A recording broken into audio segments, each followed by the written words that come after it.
প্রিয় দর্শক শ্রোতা, আসসালামু আলাইকুম এবং অপরন্ত শুভকামনা সবার জন্যে। এই এপিসোডটি খুবই ইন্টারেস্টিং হতে যাচ্ছে, তাই আমি সবাইকে অনুরোধ করব দয়া করে শেষ পর্যন্ত আমার সঙ্গে থাকবার জন্যে। আমাদের প্রধানমন্ত্রী তারেক রহমানকে অনেকে ভালোবাসেন, এটি স্বাভাবিক। আবার অনেকে অপছন্দ করেন। তো আমরা কমনলি যেভাবে বলি, তারেক লাভার্স, তারেক হেটার্স। আমাদের মধ্যে দুটো শ্রেণী আছে, সবার ক্ষেত্রে এই কথা প্রযোজ্য। আমি একজন ইন্ডিভিজুয়াল, একজন ব্যক্তি। আমাকে অনেকে ভালোবাসেন, অনেকে অপছন্দ করেন কিংবা ঘৃণা করেন। প্রত্যেকটি মানুষের ক্ষেত্রে এমনটি হয়ে থাকে। আর যারা হাই প্রোফাইল প্রধানমন্ত্রী পর্যায়ের লোক বা রাষ্ট্রপতি বা রাজনীতিবিদ, তাদের ক্ষেত্রে বিষয়টি আরও ব্যাপক। তো তারেক লাভার্স এবং তারেক হেটার্স দুই গ্রুপের লোকের জন্য উপাদান থাকছে, রসদ থাকছে আমার এই এপিসোডে, বিশ্বাস করুন। এবং সবাইকে আমি সন্তুষ্ট করার চেষ্টা করব এবং আশা করছি পারবো। তাই সেসব দেশের সঙ্গে থাকবার জন্য অনুরোধ করছি আগাম। সুপ্রিয় দর্শক শ্রোতা, আমরা অনেকেই চেয়েছিলাম যে আমাদের প্রধানমন্ত্রী প্রিয় তারেক রহমান সাধারণ জ্ঞানে হবেন অসাধারণ, কিন্তু আমাদের সেই আশা অনেকেরই পূরণ হয়নি। সাম্প্রতিককাল আমরা দেখেছি আমাদের প্রধানমন্ত্রী সাধারণ জ্ঞানে অসাধারণ নন, সাধারণ জ্ঞানে তিনি খুবই সাধারণ। তো তিনি কম কথা বলেন, মিতবাক। তো এইটি নিয়ে অনেকের কষ্ট ছিল যে আমাদের প্রধানমন্ত্রী কম কথা কেন বলবেন, তাকে অনেক বেশি বেশি কথা বলতে হবে সংসদে। তো এক পর্যায়ে তিনি কথা বলা শুরু করলেন, আর তাতে করে কিছু ঝামেলা তৈরি হলো। তাতে করে বিষয়টি আলোতে আসলো যে আমাদের প্রধানমন্ত্রী সাধারণ জ্ঞানে অসাধারণ নন। তো অনেকের দুঃখ কষ্ট বেড়ে গেল যে আমাদের প্রধানমন্ত্রী এমন কেন হবেন, কিছু ইনফরমেশন তার জানা থাকতে হবে, তার মনেই রাখবার কথা, এগুলো মনে নেই কেন, মনে থাকে না কেন, সময় মতো ডেলিভারি হয় না কেন, মনে কষ্ট আছে অনেকের। আর এই বিষয়গুলো নিয়ে বিএনপিপন্থীরা একটু বিব্রত বোধ করছেন অনেকেই। বিএনপিপন্থীরা তো আমাদের সমাজেরই লোক, আমাদের আত্মীয় কাছের মানুষ, একই সমাজে একই কমিউনিটিতে সবাই থাকি। সো তাদেরও একটু অস্বস্তি আছে যে আমাদের প্রিয় প্রধানমন্ত্রীকে, আমাদের প্রিয় নেতাকে অন্যেরা এইভাবে তুলোধুনো করছে কিংবা আন্ডার এস্টিমেট করছে, কারণ তিনি সাধারণ জ্ঞানে খুবই অসাধারণ হননি। তো এইটি নিয়ে দুই পক্ষেরই কথা আছে, কষ্ট আছে, অস্বস্তি আছে। তো এখন কথা হলো, এই যে তারেক রহমান সাধারণ জ্ঞানে খুবই অসাধারণ হতে পারলেন না, এইটি কি শুধু তার ক্ষেত্রেই ঘটেছে, নাকি বিশ্ব নেতাদের আরও অনেকের ক্ষেত্রে এরকমটি ঘটেছে যে তারা নিজের জায়গায় অনেক ভালো করেছেন, অনেকে অসাধারণ কৃতিত্বের স্বাক্ষর রেখেছেন, কিন্তু সাধারণ জ্ঞানে তারা ছিলেন খুবই অসাধারণ কেউ ছিলেন না। যাদের নাম আমি বলবো, তারা চট করে অনেক কিছু তারা বলতে পারতেন না, চট করে মাথার থেকে সব কিছু চলে আসতো না, অনেক কিছু আসতোই না, বিব্রত হতে হতো অনেক বিষয়ে, কিন্তু আবার আসল জায়গায় ঠিক থাকতেন, নিজের কাজটি ঠিকমতো গুছিয়ে করতে পারতেন, অনেক জায়গায় কৃতিত্বের স্বাক্ষর রেখেছেন তারা। তো এমন কয়েকজনের খুব মজার কতগুলো স্টোরি আপনাদের সঙ্গে শেয়ার করব। এগুলো আপনাদেরও কাজে লাগবে, লোক হাসাবার জন্য চমৎকার হবে এবং ভালো, বেশ চমৎকার। প্রথমে শুরু করব জর্জ ডাব্লিউ বুশকে দিয়ে। সেই ইরাক যুদ্ধের আমলে ফিরে যাব। জর্জ ডাব্লিউ বুশের কথা নিশ্চয়ই আপনাদের মনে আছে প্রিয় দর্শক শ্রোতা, যাকে আমরা জুনিয়র বুশ বলি। তার বাবা ছিলেন হাওয়ার্ড বুশ সিনিয়র, আর তিনি ছিলেন জুনিয়র। তো তিনি তার রাষ্ট্র মেয়াদে দু দফা তিনি ক্ষমতায় ছিলেন, 2001 থেকে 9 পর্যন্ত। 8 বছর, 2 মেয়াদের বেশি থাকা যায় না যুক্তরাষ্ট্রে। 2001 থেকে 9 সময়টাতে যুক্তরাষ্ট্রের প্রেসিডেন্ট ছিলেন। আর তখনই আফগানিস্তান যুদ্ধ, ইরাক যুদ্ধ, যুক্তরাষ্ট্রে 1/11 এইসব হয়েছিল। আচ্ছা, সেই সময়টাতে আবার 1997 থেকে 2006 জাতিসংঘের মহাসচিব ছিলেন কোফি আনান।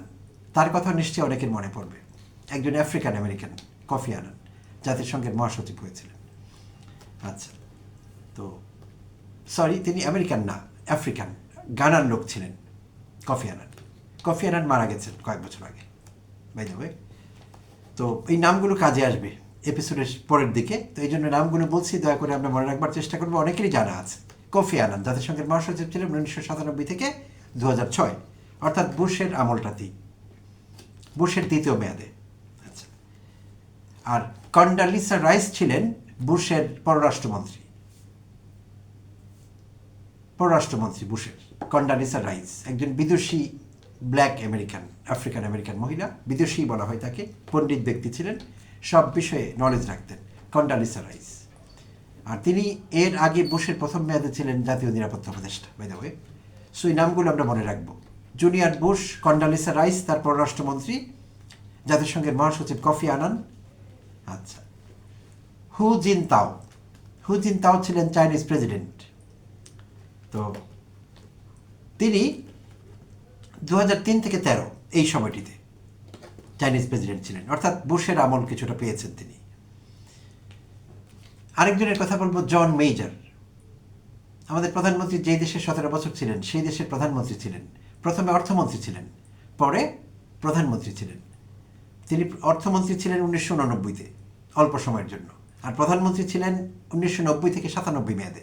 জন মেজর যুক্তরাজ্যের প্রধানমন্ত্রী এবং কনসারভেটিভ বা রক্ষণশীল দলের নেতা ছিলেন।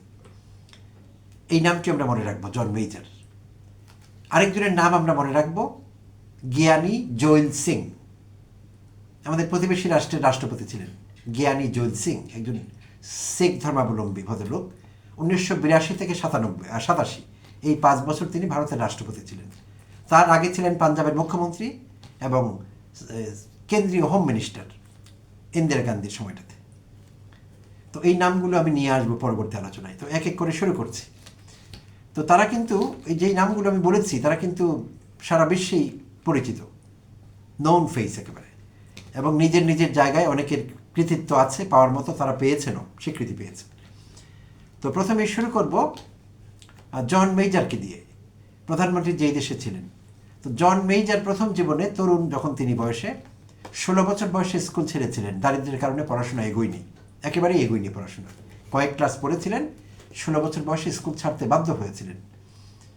তো তিনি একবার লন্ডনে যে গাড়িগুলো চলে পাবলিক বাস, সেই পাবলিক বাসের অপারেটর হবার চেষ্টা করছিলেন, কন্ডাক্টর হবার চেষ্টা করছিলেন। কন্ডাক্টর বা পাবলিকের কাছ থেকে অর্থ সংগ্রহ করা, টাকা কালেক্ট করা। তো আজকাল সম্ভবত ড্রাইভার এবং টাকা যিনি কালেক্ট করেন একই ব্যক্তি। আগে ভিন্ন ছিল কিনা আমি জানি না। আমি 2023-এ দেখলাম ওখানে লন্ডনে যে একই ব্যক্তি, একজনই ড্রাইভার, তার কাছে টাকা দিতে হয়, একটি জায়গায় টাকা ফেলতে হয় বা কার্ড দিয়ে সোয়াইপ করতে হয়, পাঞ্চ করতে হয়। আগে হয়তো আলাদা ছিল। তো তিনি বাস কন্ডাক্টর হবার চেষ্টা করছিলেন, পরীক্ষা দিয়েছিলেন, পরীক্ষায় ফেল করেছিলেন জন মেজর। প্রিয় দর্শক শ্রোতা, খুব মনোযোগ দিয়ে শুনবো আমরা কথাগুলো, খুব গুরুত্বপূর্ণ। জন মেজর বাস কন্ডাক্টর হওয়ার চেষ্টায় ব্যর্থ হয়েছিলেন, কারণ পরীক্ষায় ফেল করেছিলেন।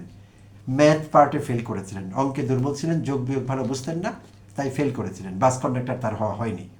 দুর্ভাগ্য, বেচারা বাস কন্ডাক্টর হতে পারেনি। কিন্তু 1989-তে অর্থমন্ত্রী হতে পেরেছিলেন যুক্তরাজ্যের। আচ্ছা, আর 90 থেকে 97 এই দীর্ঘমেয়াদে প্রধানমন্ত্রী হতে পেরেছিলেন জন মেজর, এবং তিনি বেশ নাম করেছিলেন, ভালো চালিয়েছেন যুক্তরাজ্যকে। তার সময়ে দীর্ঘমেয়াদী অর্থনৈতিক প্রবৃদ্ধি হয়েছিল যুক্তরাজ্যে। তারপর আয়ারল্যান্ড শান্তি স্থাপন হয়েছিল, শান্তি চুক্তি হয়েছিল, এবং রেলওয়েকে বেসরকারীকরণ, এই গুরুত্বপূর্ণ মেজর স্টেপসগুলো এই জন মেজর নিতে পেরেছিলেন। অর্থাৎ তিনি একজন সফল প্রধানমন্ত্রী ছিলেন, যিনি বাস কন্ডাক্টর হতে পারেননি। আচ্ছা, এইবার আসব জুনিয়র বুশের বেলায়। জুনিয়র বুশের ফরেন সেক্রেটারি ছিলেন বা পররাষ্ট্রমন্ত্রী ছিলেন, যুক্তরাষ্ট্রের মিনিস্টার বলে না, সেক্রেটারি বলে, তো কন্ডালিসা রাইস।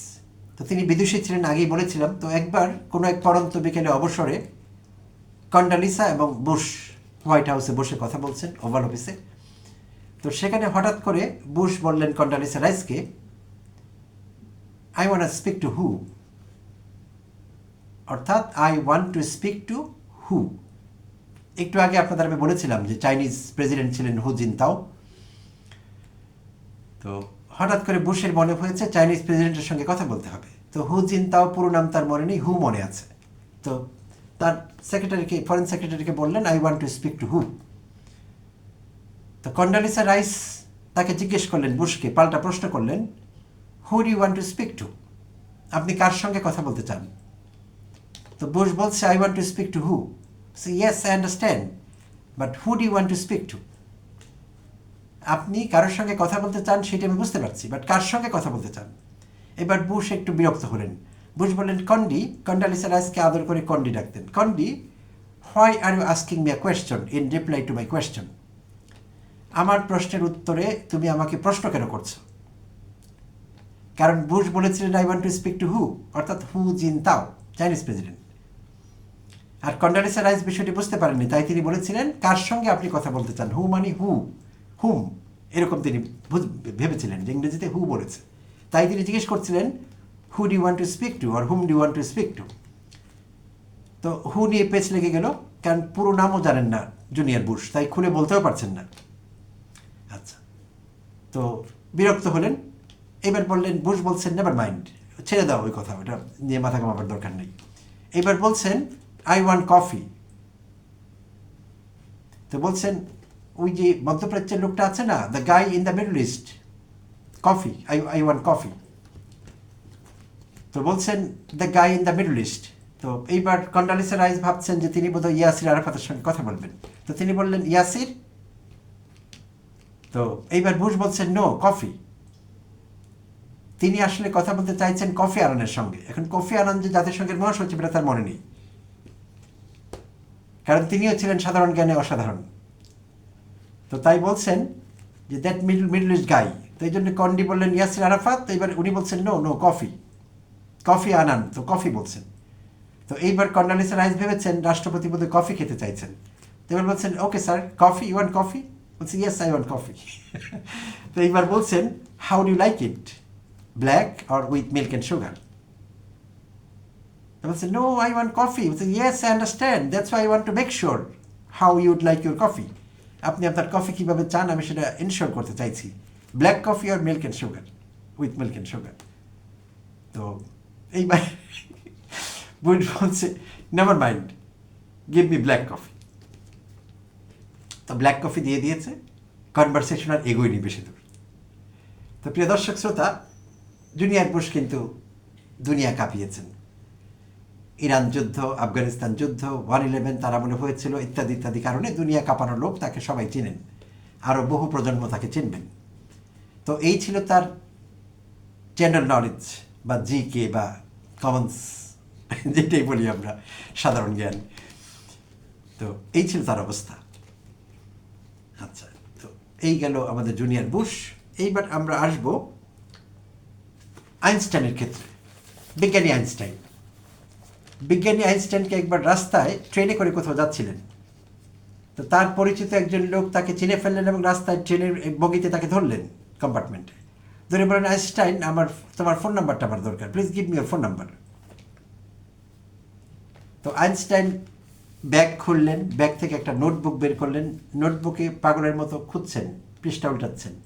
তো লোকটা জিজ্ঞেস করছে আইনস্টাইন আপনি কি করছেন? বলে ও দাঁড়াও আমি ফোন নাম্বার খুঁজছি। জিজ্ঞেস করছে লোকটা কার ফোন নাম্বার? বলছে আমার ফোন নাম্বার। বলছে আপনার ফোন নাম্বার তো ডায়েরিতে খোঁজার দরকার নেই, আপনার তো জানা থাকবার কথা। তা আইনস্টাইন বলছেন না আমি জানি না। বলছে কেন?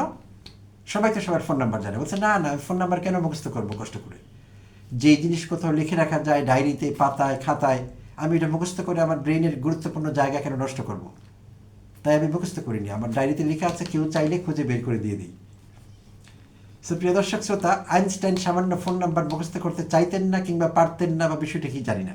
আচ্ছা, তো এইসব বিষয় ঘটেছে তাদের সঙ্গে। আচ্ছা, এবার আসবো পাশের দেশের রাষ্ট্রপতি জ্ঞানী জৈল সিং এর কাছে। তো জ্ঞানী জৈল সিং বেশি লেখাপড়া করতে পারেননি, নন মেট্রিক যেটাকে বলি আমরা, মেট্রিকুলেশনও তার হয়নি। পাঞ্জাবি আর উর্দু জানতেন, হিন্দিও বোধহয় ভালো জানতেন না। আচ্ছা, তো রাজনীতি করে পোর খাওয়া রাজনীতিবিদ, রাজনীতিতে উত্থান ঘটেছে, জনপ্রিয় হয়েছেন, হয়ে গিয়েছেন পাঞ্জাবের মুখ্যমন্ত্রী এবং সেন্ট্রাল হোম মিনিস্টার, আর ওইসব করে একসময় ভারতের রাষ্ট্রপতি। তো ভারতের রাষ্ট্রপতিকে সারা পৃথিবীর ভিআইপি সিআইপিদের সঙ্গে দেখা করতে হয়, প্রোটোকল মেনটেন করতে হয়, প্রতিদিনই তো কেউ না কেউ ভারতে আসছেন। তো রাষ্ট্রপতির সঙ্গে তাদের সৌজন্য সাক্ষাৎ হয়। তো এখন ভারতের মতো বড় দেশ, রাষ্ট্রপতির সঙ্গে সৌজন্য সাক্ষাৎ হলে রাষ্ট্রপতি যদি শুধু এভাবে দাঁড়িয়ে থাকেন স্ট্যাচুর মতো, পুতুলের মতো, ভালো দেখায় না। তাই ভারতের ডিপ স্টেটের কর্মকর্তারা ডিসাইড করেছেন যে জ্ঞানী জৈল সিংকে ইংরেজি শেখাবেন। তো তারা যেই কথা সেই কাজ, অক্সফোর্ড ইউনিভার্সিটি থেকে ইয়াং এনার্জেটিক সুন্দরী তরুণী একজন শিক্ষিকাকে নিয়ে আসা হলো, ইংলিশ টিচার নিয়ে এসে 1-on-1 দিয়ে দেওয়া হলো, রুদ্ধদ্বার কক্ষে ইংরেজি শেখানো হচ্ছে, 3 মাসের প্রোগ্রাম। তো ইচ্ছে করে ইয়াং স্মার্ট লেডি টিচার আনা হয়েছে, যে অন্তত সেই লেডি টিচারের প্রভাবে প্রভাবিত হয়ে হলেও রাষ্ট্রপতি ইংরেজি শিখবেন। সাদা মহিলা, শ্বেতাঙ্গিনী, তো তাকে দেওয়া হয়েছে 1-on-1 ইংরেজি শেখার পালা চলছে। তো কোর্সের প্রায় শেষ পর্যায়ে 3 মাস শেষ হতে চললো, একদিন ডিপ স্টেটের কর্মকর্তারা ভেতরে ঢুকলেন। ঢুকে টিচারের সঙ্গে তারা কথা বললেন যে রাষ্ট্রপতির প্রোগ্রেস কি, ইংরেজি কতটুকু শিখেছেন। তো এইবার লেডি টিচারকে ইংরেজিতে প্রশ্ন করেছিলেন সচিবরা ভারতের। এইবার লেডি টিচার উত্তর দিচ্ছেন পাঞ্জাবিতে অথবা পাঞ্জাবি অ্যাকসেন্টে, হিন্দিতে। তো সেই কথাটি ছিল, তিনি যেরকম বলেছিলেন, লেডি টিচার বিলেতের শ্বেতাঙ্গিনী, তিনি বলছেন এ ব্যান্দোজ নেই শেখনেওয়ালা হ্যাঁ। হ্যাঁ, আপনারা ঠিকই শুনেছেন, আমি ব্যান্দোজ বলেছি, আপনারা একটা উল্টো করে পড়ে নেবেন। তো সেই লেডি টিচার এই পাঞ্জাবি হিন্দি মিশ্রিত ভাষায় উত্তর দিয়েছিলেন এ ব্যান্দোজ নেই শেখনেওয়ালা হ্যাঁ, অর্থাৎ ও শিখবে না, ওকে দিয়ে হবে না। আর লেডি টিচারকে প্রশ্ন করা হয়েছিল ইংরেজিতে, what's his progress, has the president made in progress. তো উত্তরটি ইংরেজিতে তিনি দেননি, তিনি হিন্দি অথবা পাঞ্জাবিতে এই স্টাইলে দিয়েছিলেন, কারণ তিনি ইতোমধ্যে প্রেসিডেন্ট জ্ঞানী জৈল সিংয়ের কাছ থেকে হিন্দি পাঞ্জাবি শিখে ফেলেছেন, কিন্তু তিনি তার কাছ থেকে ইংরেজি শিখতে পারেননি, অর্থাৎ শিখতে চাননি আসলে। তো তারপরও তিনি ভারতের রাষ্ট্রপতি ছিলেন দীর্ঘ সময়, 7 বছর। তার আগে মুখ্যমন্ত্রী পাঞ্জাবের, সেন্ট্রাল হোম মিনিস্টার, ইত্যাদি ইত্যাদি। তো হয়ে গেছে, আটকে থাকেনি কিছু, ভালো আর মন্দ চলে গেছে। তো এইসব গল্প এই জন্য ফাঁদা, যে যাদের আমাদের মনে কষ্ট আছে যে আমাদের প্রধানমন্ত্রী কেন ভালো ইংরেজি জানেন না, তিনি 17 বছর বিলেতে ছিলেন কেন, কি করেছেন, ইংরেজিটা তো ভালো করে শেখা দরকার ছিল। তো হ্যাঁ, এরকম ক্ষোভ আক্ষেপ আমাদের মধ্যে থাকতে পারে। তা আমি আশা করছি এই গল্পগুলো যেগুলো আমি আপনাদের সঙ্গে শেয়ার করলাম, এগুলো একটু মনে করলে আপনাদের দুঃখ কষ্ট আর থাকবে না, ঠিক হয়ে যাবে। আর এই উদাহরণগুলো দিয়ে যারা বিএনপিপন্থী, তারেক লাভার্স, তারা অন্য জায়গায় পার পাবেন, যখন পরিস্থিতি মোকাবেলা করবেন, কুলিয়ে উঠতে পারবেন না, আমার এই উদাহরণগুলো দেবেন, মনে না থাকলে ভিডিও আবার দেখবেন, লিখে নেবেন, নোট করবেন। এগুলো কিন্তু গুরুত্বপূর্ণ কথা, এবং এগুলো facts, I didn't make up, আমি বানাইনি কোনো কিছু। সো প্রিয় দর্শক শ্রোতার সঙ্গে থাকবার জন্য অনেক অনেক ধন্যবাদ জানবেন। আবার কথা হবে অন্য কোনো এপিসোডে।